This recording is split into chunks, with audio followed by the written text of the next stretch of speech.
Bienvenue au bulletin d'information de Magnificat.tv consacré à l'actualité de l'Église. Nous sommes le mercredi 4 mai 2022, voici les titres.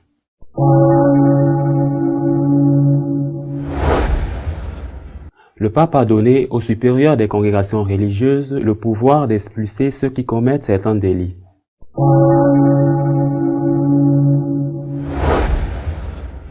Le cardinal Pell a demandé au pape d'intervenir pour mettre un terme à ce qui se passe en Allemagne et qui met en danger l'unité de l'Église.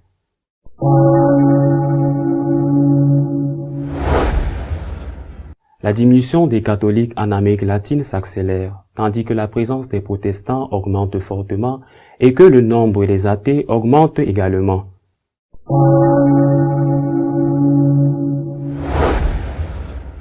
Le secrétaire à l'épiscopat espagnol a regretté que le gouvernement enquête sur la pédophilie dans l'Église, en raison du nombre quasi inexistant de cas dans cette dernière.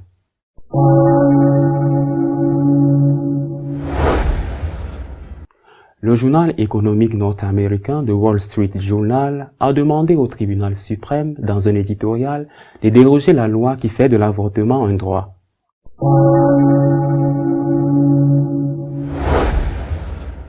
Les supérieurs des congrégations religieuses peuvent expulser ceux qui commettent certains délits comme celui de la pédophilie.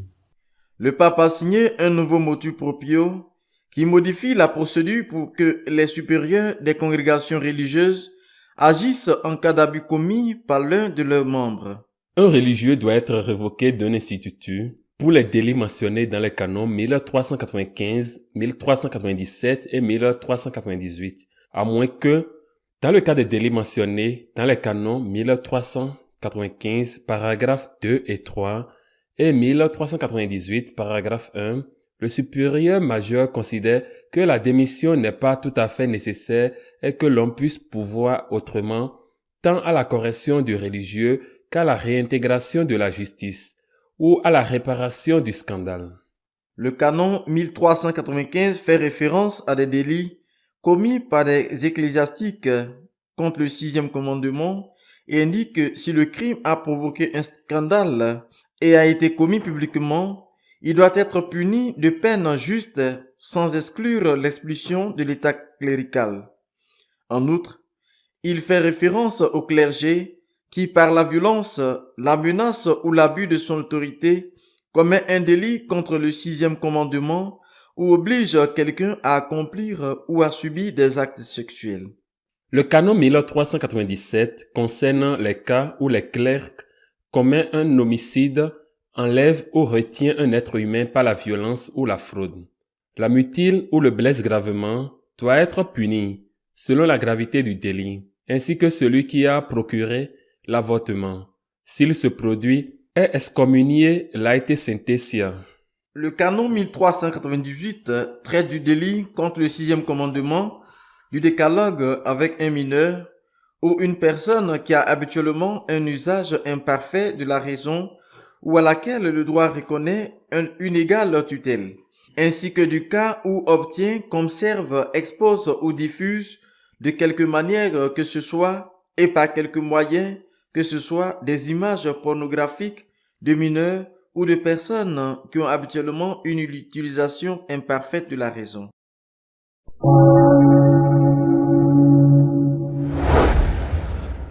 Le cardinal Pell considère que le pape ne peut rester calme face à la dérive vers le schisme de l'Église catholique en Allemagne.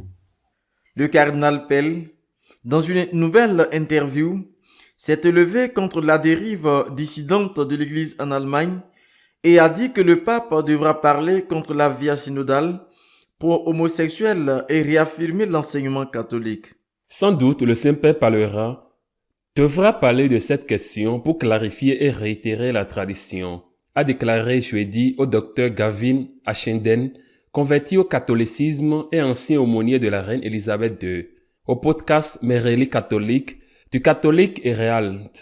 L'Église catholique, à la différence des communions orthodoxes et anglicanes, possède un instrument que nous croyons ordonné par Dieu.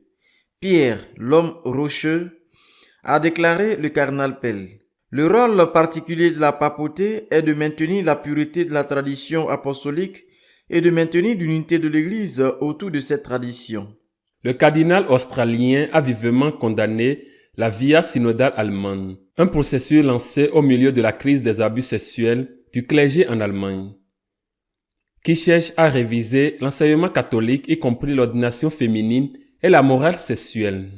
Les bureaucrates qui dominent le chemin synodal et la plupart des évêques allemands, a dit le cardinal Pell, pensent qu'en adoptant les enseignements du monde qui les entoure, ils vont aider l'Église. Ils vont dans la mauvaise direction, ils aggravent une mauvaise situation. Il ne s'agit pas seulement d'être d'accord ou non avec le catéchisme. Il s'agit de savoir si l'on pense que nous sommes sous la tradition apostolique ou que nous en sommes les propriétaires, a déclaré le cardinal australien. Sommes-nous libres de rejeter les enseignements de Saint Paul, ce qui était évidemment l'opinion et les pratiques de Jésus, tradition quasi unanime, non seulement parmi les Juifs, mais aussi parmi les chrétiens, a continué. Nous sentons-nous capables de faire cela, où la révélation, les enseignements de Jésus et les apôtres ont-ils une autorité particulière pour nous, a-t-il demandé.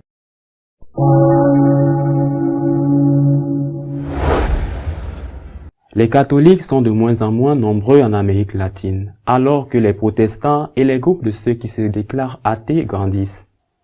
Le pourcentage de catholiques en Amérique latine est passé de 70% à 57% en 10 ans, ce qui est une chute rapide et alarmante, tandis que les chiffres de la population protestante évangélique sont en augmentation.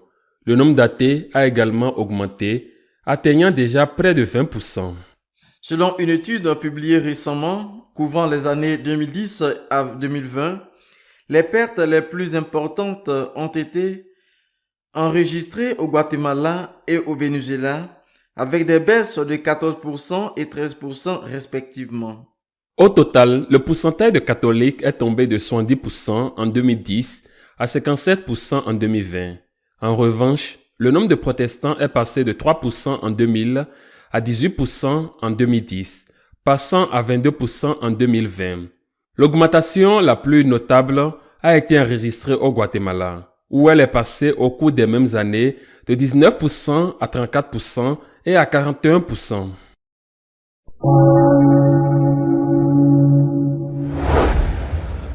Sur 15 000 cas de pédophilie en Espagne, 69 seulement sont dus à des ecclésiastiques. Malgré cela, seule l'Église va faire l'objet d'enquêtes de la part du gouvernement. Monseigneur Luis Arguello, secrétaire général et porte-parole de la conférence épiscopale espagnole, a confirmé que les évêques ne feraient pas partie de la commission sur les abus sexuels au sein de l'Église en Espagne, présidée par médiateur Ángel Gabilondo. Lors de la conférence de presse qui a eu lieu à la fin de l'assemblée plénière, Monseigneur Arguello a affirmé qu'il y a une unanimité totale entre les évêques sur la mise en œuvre de l'audit confié au cabinet d'avocats Grenavet et Calvo Soleto, critiqué dans certains médias pour être l'un des avocats de l'Opus Dei. Le prélat, interrogé sur la question de savoir si l'Église ouvrira ses archives sur les cas d'abus, a expliqué que toute décision sera prise conformément à la loi civile, la loi canonique et tout particulièrement la loi sur la protection des données qui oblige tout le monde. Et il a ajouté que selon lui, on surestime ce que l'on peut trouver dans ces dossiers. Pour l'évêque, mener une enquête sur les abus dans l'Église, quand le procureur général lui-même dit que sur les 15 000 affaires ouvertes en Espagne, seulement 69 concernent l'Église, est une décision surprenante, d'autant plus que l'on n'enquête pas sur l'origine des abus qui sont presque tout.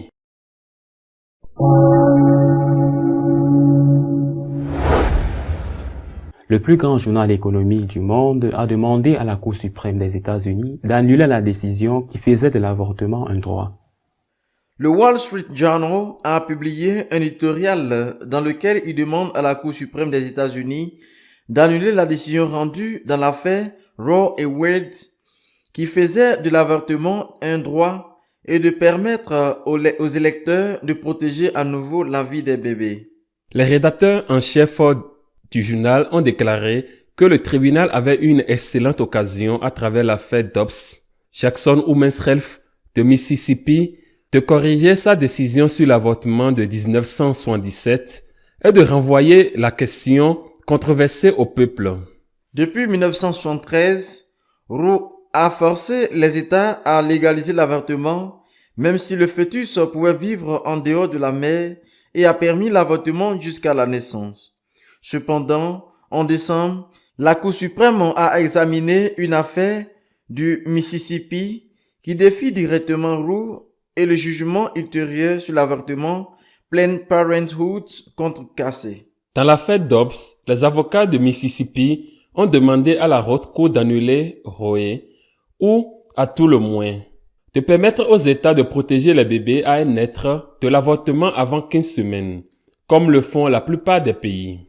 Les juges devraient rendre leur verdict cet été et beaucoup pensent que la majorité conservatrice accordera la pétition du Mississippi.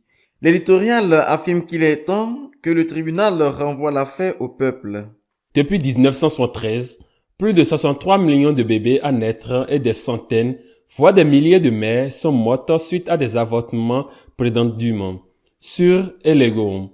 Si Roe est annulé, plus de la moitié des États limiteront ou interdiront les avortements et des centaines de milliers de vies de bébés à naître seront sauvées de l'avortement chaque année.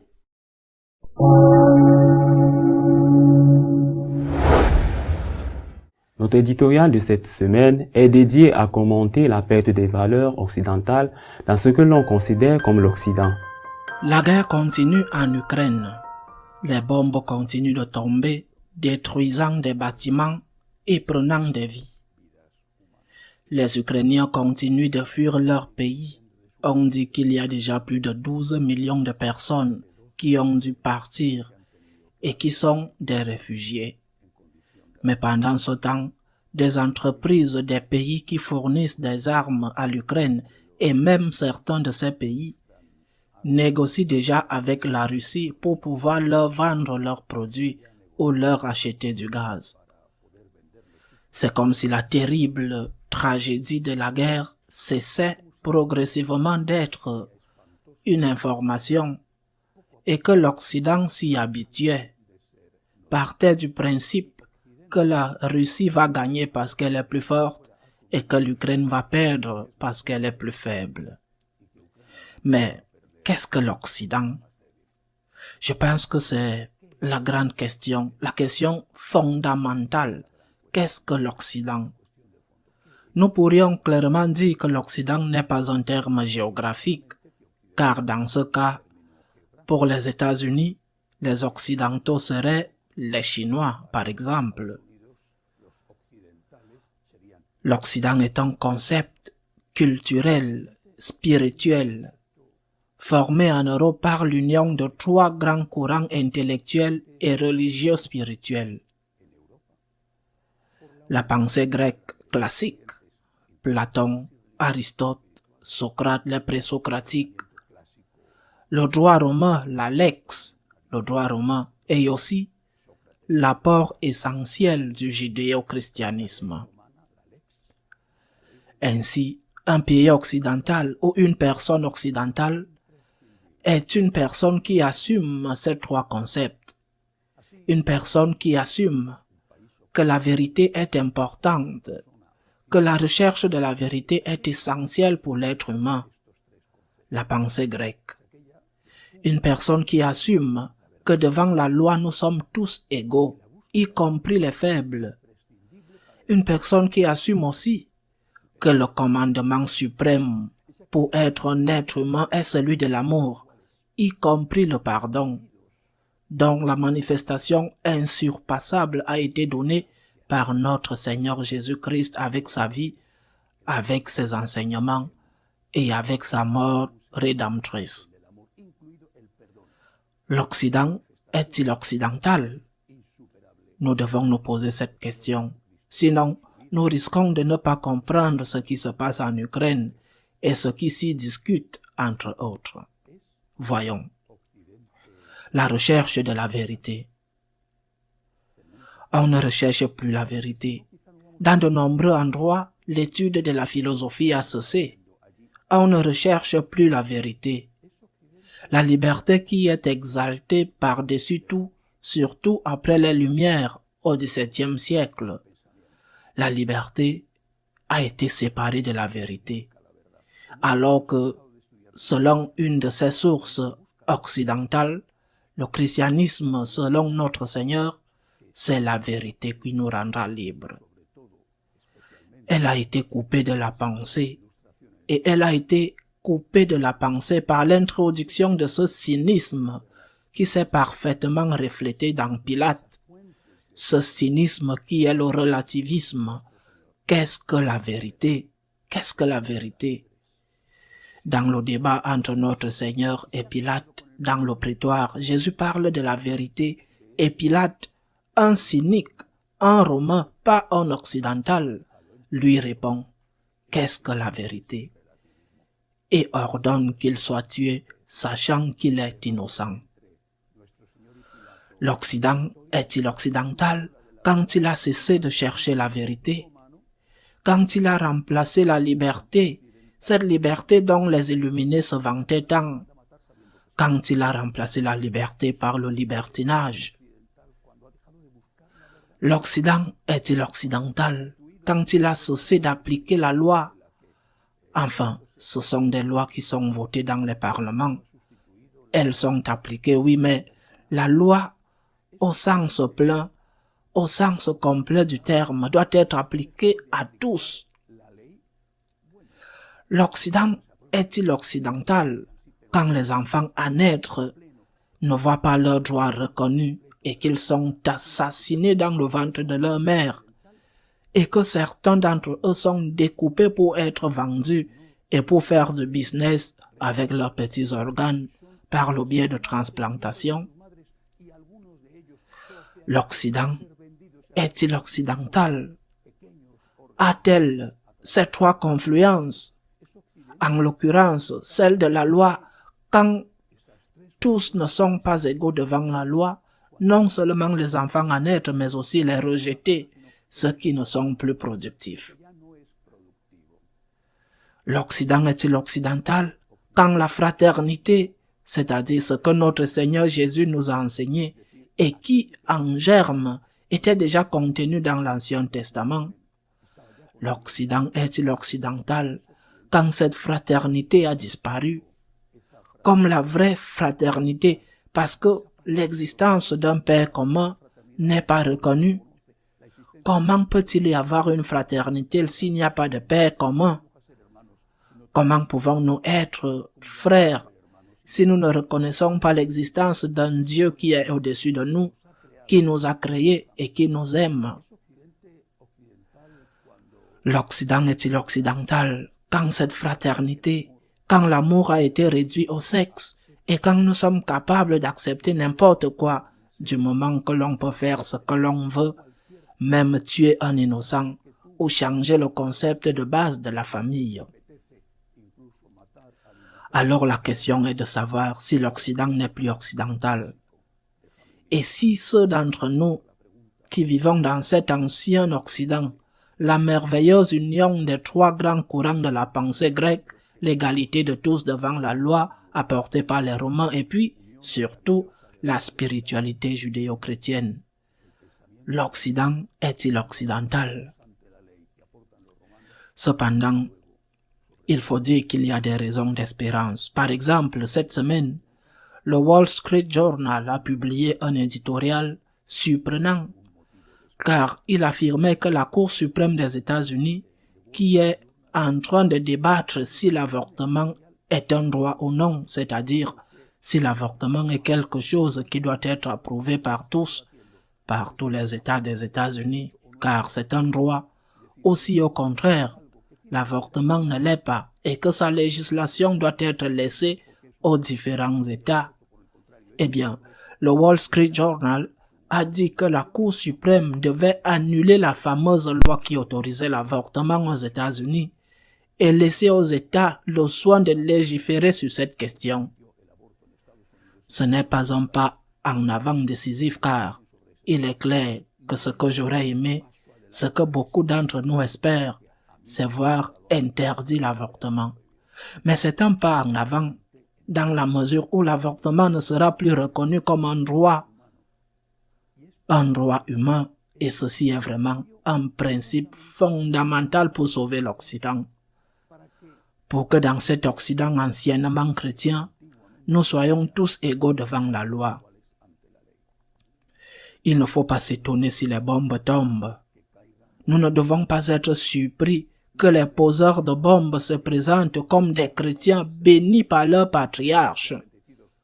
Nous ne devons pas être surpris parce qu'en étant quelque chose de très mauvais et d'injustifié, et il est scandaleux qu'une partie de l'Église bénisse le largage de bombes sur des innocents.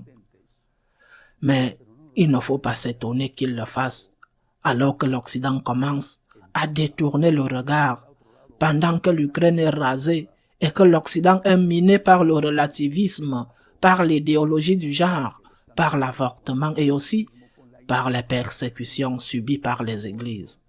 Pratiquement peu nombreuses, l'Église catholique qui continue à dire que Dieu doit primer dans la vie et que la liberté religieuse doit être respectée.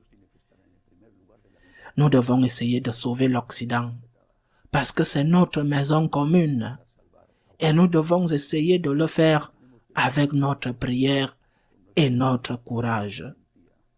En fait, c'est Saint Paul qui a été le premier homme occidental et c'est Pilate qui a tué publiquement l'Occident pour la première fois et ceux qui l'ont sauvé sont les martyrs du Colisée romain. À la semaine prochaine, si Dieu le veut.